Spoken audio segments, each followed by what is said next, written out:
So I've come across a very cool tool for astrophotography called AstroSharp.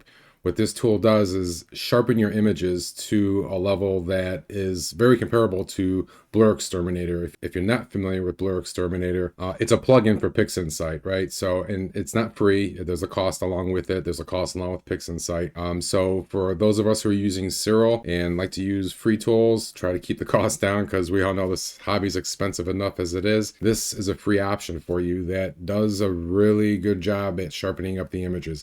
It also means you don't need to run deconvolution if you're using Siril, do any other kind of sharpening techniques. It's actually recommended not to do any sharpening techniques with it and just pump it through the program. There's a couple options to choose from and let it do its thing. And it'll just give you absolutely amazing results. Right now, it's only for Windows. So Mac, Linux, sorry guys, there's nothing available right now. It's an AI model, just like BlurXterminator has. Not the same model, right? It's this guy's own model that has developed this program. He has trained his AI from images from Hubble. And so to run it through its paces and to see what kind of results we can get with it, I've taken my image of M101, the pinwheel galaxy, which is 81 exposures at 8 minutes apiece. So just under 11 hours of total acquisition time, along with, I shot 25 darks at the same gain. So we're gonna run this thing through its paces. We're gonna compare it to BlurXterminator as well at the end. My name is Rich, and you're watching Deep Space Astro.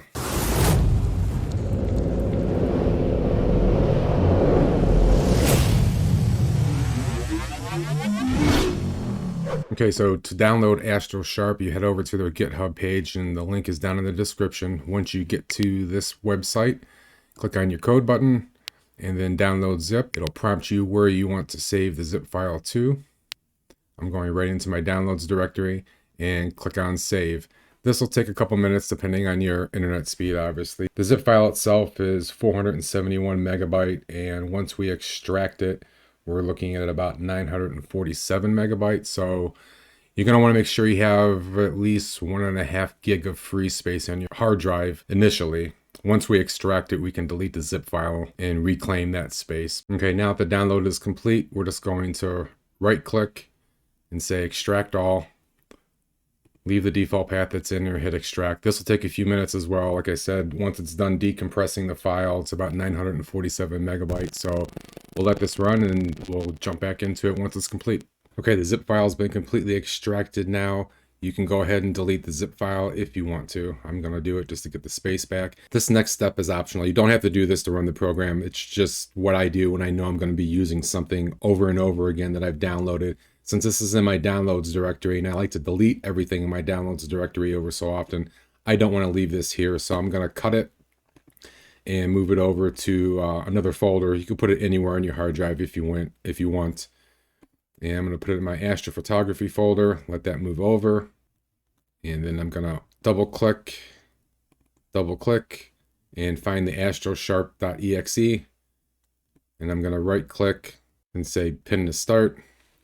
And now I have the icon in my start menu ready to run. So now we have a shortcut in our start menu, so I don't have to browse to the executable file every time. Before we run the application though, I'm going to open up Siril, and I have my image of M101, the pinwheel galaxy, opened up. This is a .fit file, as you can see up top here. This image has been stretched, color calibrated. I've gone through all the workflow processes that I usually do, and this would normally be my end result. This is my final image. So what we're going to do with the fit file, once we're done processing, is save it off as a TIFF file. So come up to the save the current image button. We're going to specify TIFF down here in the bottom, and I'm going to leave the name at M101 underscore pinwheel galaxy TIFF. Hit save. We're going to specify 16-bit unsigned integer, and then hit the save button. We're done with Siril at this point, so we're going to close that and go and use our new shortcut in our start menu. Click on AstroSharp. The first time you run it, depending on your Windows operating system, you may get this message that it's protecting your PC. Just click on more info and then click on the run anyway button. And this is the application. There's not much to it. There's really only a couple settings to choose from, which is great. You don't have to mess around with a lot of different parameters to get it to work. But let's go through what we do have to choose from here. The first one, the processing chunk size. The developer recommends, just for most use cases, leave it at the 325. You'd want to bump it up higher towards the 750 if you're doing a huge mosaic, for example. So if your files, his example was like a 20 tile mosaic, something really large, then you would move your chunk size up. And conversely, if you had a smaller image, you can go down towards the smaller numbers for the chunk size. But in general, 325 works. The choose models, we have first beta and newest model. So he has just recently updated the AI model used in deconvoluting the images. The first beta is more of an aggressive sharpening, and we'll try it both ways. We're going to run it against both of them here today. But the first beta one is more suited for an image that has a very high signal to noise ratio, because it will sharpen the noise in the image. So if you don't have good SNR, then you're going to be enhancing that noise as well, which obviously is something we don't want to happen. The newest model will not enhance the noise. He's actually added noise to the training images that he has used, as well as noise to the end result images. So AI during its training was able to determine, hey, I see this noise in both these images, I shouldn't touch it. So with the newest model, regardless of your SNR, it will just sharpen the stars and the DSO within your image. The next option is pretty straightforward, whether it's a color image or a black and white image. If we scroll down here, this is just an example of what the tool is capable of, and just in the previews. He's got some notes down here that I'm sure they will be updated eventually, but you can see it speaks like a number 3 here. The image should be in black and white. His initial release did not do color images. This new release that he just came out with does in fact do color images. Can have an alpha channel, so make sure your TIFF file is flattened, so no alpha channel, no additional layers, nothing of that sort. And he also recommends not sharpening your image before uploading it into the tool. So just, skip the deconvolution, skip the wavelets, any of that stuff that is a sharpening process for your image. Just forego doing that. Just let this tool do your sharpening for you. So it's really simple. Outside of the 3 options that we just discussed, we're just going to hit browse and going to come over to my TIFF file that I just saved out of Siril and click open.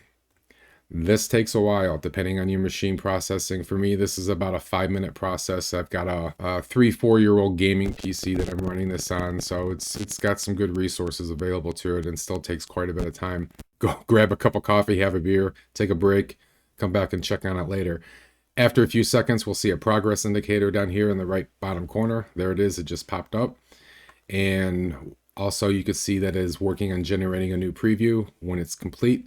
So what you're going to see happen is this progress bar will complete. This entire little box in the bottom right corner will disappear. You don't want to try and save the file until this preview appears in the screen. This is what indicates that it's actually complete. So we're going to let this run and then we'll come back and look at our results. Okay, so our progress box has disappeared like I was talking about before. We're just waiting for the preview to finish generating. And there we have it. And actually, you can even see the difference in the thumbnails. I mean, it's really small. We'll look at this in Photoshop. But, there's your original. There's your sharpened.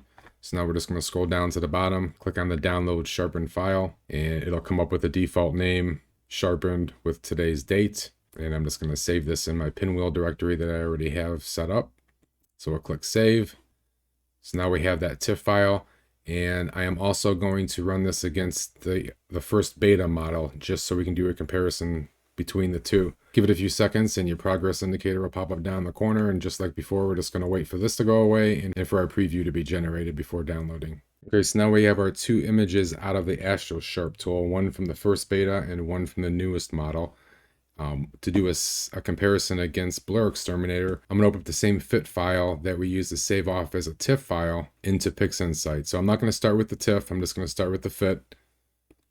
And, maybe this isn't a great comparison because I did process this entire image all in Siril. So this isn't an XISF file that PixInsight creates. Like I said, this is a fit file, finished image right out of Siril. But I wanted to give some kind of a comparison against BlurXterminator and AstroSharp to show you guys what kind of results you can get. So got the image opened up here. We're just going to come up to process and deconvolution and BlurXterminator. I am going to leave everything at its default values and just drag our triangle over and let it execute. So the one pro for BlurXterminator versus AstroSharp is BlurXterminator does run a lot faster. But for me, that's kind of a moot point. I'm not worried about the amount of time. I can wait a few minutes for AstroSharp to finish versus, under a minute for BlurXterminator to finish. There's our image, and we're just going to save this off as a TIFF. So we have the same kind of compression and such, and we're going to call this _PI just for now. Hit save. Okay. Also a 16-bit, again, just trying to keep it as the same as possible between the two. And we're done with PixInsight. So we're going to close that. And if we come back in, I have rearranged our images up here in my complete folder. So I have our TIFF file from BlurXterminator and our first beta and newest model from AstroSharp. If we jump over into Photoshop, if you look over on the right, I have a layer for each of those files. So the first one is original. It's the only one that's turned on right now. So that's what you're looking at right now. This is a 100% zoom. Next layer up is the first beta, and then the newest model, and then we'll compare it to BlurXterminator. So again, right now we're looking at the original image before any processing was done. If I turn on the first beta model, you can see the sharpening that happened. This is the one that does the aggressive sharpening. And you should have really good SNR for it to really be effective. So for this image in particular, even though there's not a lot of noise in it, the sharpening looked to be kind of minimal. Not to say that you shouldn't use it. Again, if you have an image that has a very good SNR, then by all means try it. So if we go over to the newest model, the one he just released. So, well, first let's turn off the first beta. So we're back to the original. Now if we go and we make the newest model visible, I mean, look at that pop. You don't even have to look for it. If you, around these spirals, these little veiny details, I'll call them around here. Let me turn it off again. So that's before and that's after. It's just, it's beautiful. I mean, it really sharpened up the image nicely for us, and it didn't overdo it. I don't see any artifacts. We can back out to a fit view, and let's do that again. So there's our before, and there's our after. And drop back to the before, and we'll zoom over on some of these stars here on the side. And it's about a 96% zoom. So again, that's the original. And we'll turn on the newest model. And just look how it tightened up these stars, especially the smaller ones. You can really see the improvement that it made on them. I mean, it does a great job on the larger ones as well. And we don't want them to be perfect spheres, right? We don't want them to have nice sharp edges around the edge, around the stars. That starts to look too fake. It's just the right amount. So let's go back out to 100% and bring the center of the galaxy back in the view. So we're on the newest model now from AstroSharp. That is our result. So let's kind of recap, right? So there's our original. There's our newest model. And now let's turn on BlurXterminator. Not much of a difference. I don't know if you guys can see this in the video, but the difference that I see right now is BlurXterminator does do a little bit better job with the noise. So if I turn off BlurXterminator and look at the newest model, again, it's probably very difficult to see on this YouTube video, but there is just a slight hint of noise. It's not bad. It's one of those things you really need to be zoomed in on to be able to see. But if I turn BlurXterminator back on, that noise got smoothed out a little bit better. But all in all, again, if you look at these veins in the galaxy, these spiral arms that are starting to spin out, and we're looking at BlurXterminator right now. If I turn BlurXterminator off and go back to AstroSharp, I see more detail in these arms. Even though there's a faint hint of noise left behind, I like the detail results that I got back from this. So not saying that it's better than BlurXterminator, not saying BlurXterminator is better than AstroSharp. They're in the same realm. I mean, and this is a free tool that's not going to cost you anything to use, and it makes a dramatic improvement on your images. So again, I mean, it just dramatically improved this image. The developer is only going to make this better. He's continuously working on it. So hats off to Deep Sky Detail.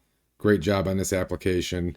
I encourage all of you guys to go and check this out. So there you have it. I mean, I'm in love with this tool. I love to hear what you guys think about it once you've run it through some of your images that you have. It's definitely going to be part of my workflow from now on. It's made that much of an improvement on these images. You know, let me know what you guys think. I'll have a link to Deep Sky Details YouTube channel below, so go check him out. If you want to get a little bit more what's going on under the covers information from him, check out his videos on his channel. Give him a like and subscribe. He's got a donate button right within the app, so throw him a couple bucks if you guys can. This is really fantastic work. As always, I appreciate everybody's time. I want to say thank you to my members. If you'd like to become a member, you can join one of the membership programs I have down below. If you haven't already, give the video a like, subscribe to the channel if you're not a subscriber. Clear skies, and we'll see you on the next video.